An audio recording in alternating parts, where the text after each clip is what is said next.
Paano nga ba nababago ang buhay natin ng pagkakaroon ng positive na mindset?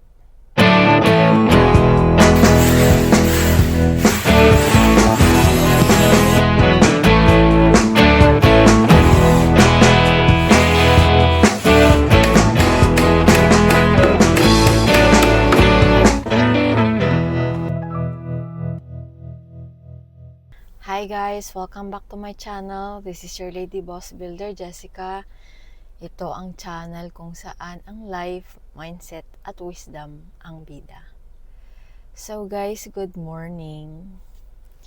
It's 6:58 in the morning. And actually, kanina pa ako gising mga 4. Super excited ako today na mag-share sa inyo about how having a positive mindset changed my life. Yes, paano nga ba nababago ang buhay natin ng pagkakaroon ng positive na mindset? Okay, short story lang ulit.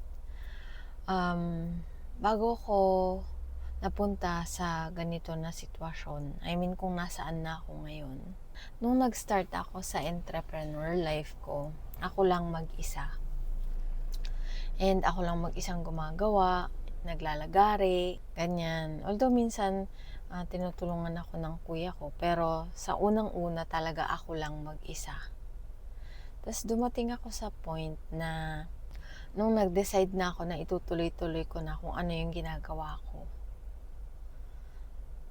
So, nakabenta na ako ng isang divider.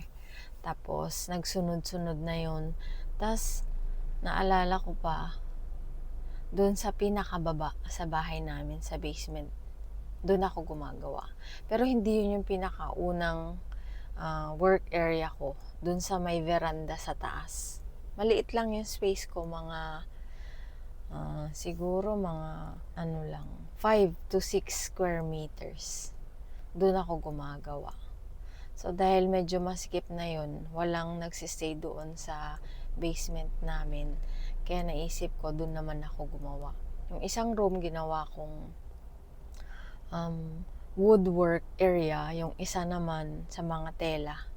Tapos sa labas ako nagpe-paint. Yung woodwork area ko mga siguro 10 square meters. Tapos kung saan naman ako nagtatak ng mga tela, siguro mga 6 square meters. Tapos kung saan ako nagpe-paint sa labas, siguro mga 15 or mga 12 to 15, pero pahaba siya. So doon ako nagpe-paint. So, dumating ako sa point na meron yung time na ang dami kong order. Dumami yung orders ko. Tapos nakatingin ako sa langit. Nahihirapan na ako. Tapos naiisip ko na, hindi, ngayon lang to. Temporary lang to. Naisip ko, temporary lang to. Pagdating ng araw, magkakaroon din ako ng maraming kasamang tutulong sa akin. Tapos mapapalaki ko yung business ko. Yun ang lagi kong iniisip. Sa tuwing nandun ako sa point na yun, na nahihirapan. Tapos iniisip ko na lahat ng mga paghihirap ko, may reward. So, yun yung first na parang positive mindset ko. I mean, hindi technically yun yung pinaka-first kasi ang pinaka-first ko talaga is nung nabenta ko yung unang divider ko, naisip ang positive mindset ko is magtutuloy-tuloy yun. Marami nang bibili. Pero hindi pa ganun katatag yung positive mindset ko until yun na, nagtuloy-tuloy na. Tapos dumating ako sa point na yun, yung nga mag-isa ko. Tapos hanggang sa tinutulungan ako ng kuya ko, hanggang sa nagpunta na ako ng Manila. Tapos dumadating pa rin ako sa point, syempre dahil tao lang tayo, may mga times na panghihinaan tayo ng loob. Pero naka-mindset na ako nun. As in, na yung faith ko kay God never yun mabubuwag, as in buong buo yung faith ko na yun. Tas naka-positive mindset lang ako, katulad niyang, let's say may mga aberyang nangyari or may mga hindi magagandang nangyari. Ang iniisip ko tuwing may hindi magandang nangyari is lesson yun for me. Tapos, alam ko, pagkatapos nun may magandang mas malaking mangyayari. Ganun lagi. And, actually, nung nagpunta ako ng Manila, before ako nag-start sa Manila, nagkaroon ako ng tumor dito at saka dito. Tapos, syempre pag iba yun, di ba? Kung iisipin mo, parang, yung nakalakihan natin na paradigm, na kapag may mga ganong pangyayari, challenges, naiisip natin na hindi tayo para doon. Na parang it's a sign na hindi tayo para doon. Well, for me, it's different. Naiisip ko kapag may mga hindrances, mas lalo ko dapat ipupush. Kasi, ang naiisip ko, sinusubukan ako ni God para malaman kung hanggang saan ko ipupush yung dream ko. Kung despite challenges, gagawin ko pa rin yung mga dapat kong gawin para makamit ko yung dream ko or yung goal ko. So, ganun yung mindset ko talaga. So, after nun, nagkaroon ako ng tumor dyan, naoperahan ako. Inisip ko na, hindi, after neto, may magandang mangyayari. So, ipupush ko pa rin. So, ganun. Pumunta pa rin ako ng Manila. Tapos, pagdating ko ng Manila, sira yung road doon sa harap namin. Hindi pa rin ako papatinag, sabi ko.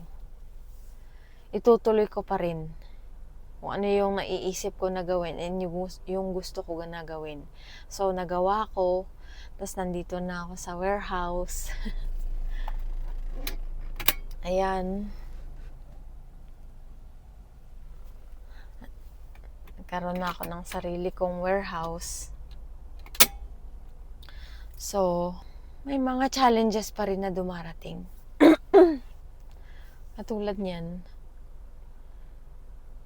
nawalan ako ng kuryente dito sa warehouse. And imagine niyo kapag ang isang warehouse walang kuryente, paano mag-ooperate, 'di ba? I mean, hindi ko yun control. May mga ganong pangyayari. Pero ang nisip ko, hindi. Tutuloy ko pa rin kahit na anong mangyari. Itutuloy ko pa rin. Alam niyo yung, meron yung time na nagising ako ng madaling araw. Ang dilim-dilim. Tapos, ang lakas ng tulo sa ceiling, ganyan. Tapos gusto ko nung time na yun, parang naisip ko na, ano pa ba? Parang worth it pa ba na ituloy ko kung ano yung gusto ko? Pero naisip ko na, hindi, nandito na ako. Walang urungan. And, di ba nga, naisip ko na, yung faith ko kay God, buong buo yung faith ko sa Kanya. So, kahit ano pa man yung nakikita ko sa paligid, alam ko na pagkatapos ng unos, merong rainbow. Sabi nga nila, di ba, na there's always a rainbow after the rain. Totoo yun. Andyan yung nabaha, mga ganyan. Pero hindi. Sobrang happy ko at nandito na ako sa ganito na sitwasyon na kahit na ano pa man yung nangyayari, kayang-kaya kong i-turn yung negative moments into positive. And kayang-kaya ko talaga na tignan lahat ng magaganda despite sa kung ano yung mga hindi magagandang nakikita ko. Tapos ngayon, so dahil ganun ako, unti-unti, nakikita ko na. Unti-unti na, di ba nga pag nagtanim ka, sa huli meron kang aanihin yon. Unti-unti na ako nag-harvest. And alam ko, mas marami pa akong maka-harvest soon. And alam ko na mas marami pa akong magiging kasama na tutulong sa akin para i-build yung dream na gusto ko para sa amin. So yun guys, yun ang effect ng pagkakaroon ng positive mindset. Kahit anong mangyari sa buhay mo, pilitin mo maging positive pa rin kasi soon, magbabago rin lahat.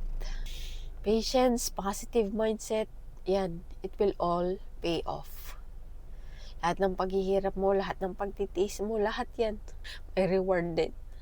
So, basta push lang, laban lang.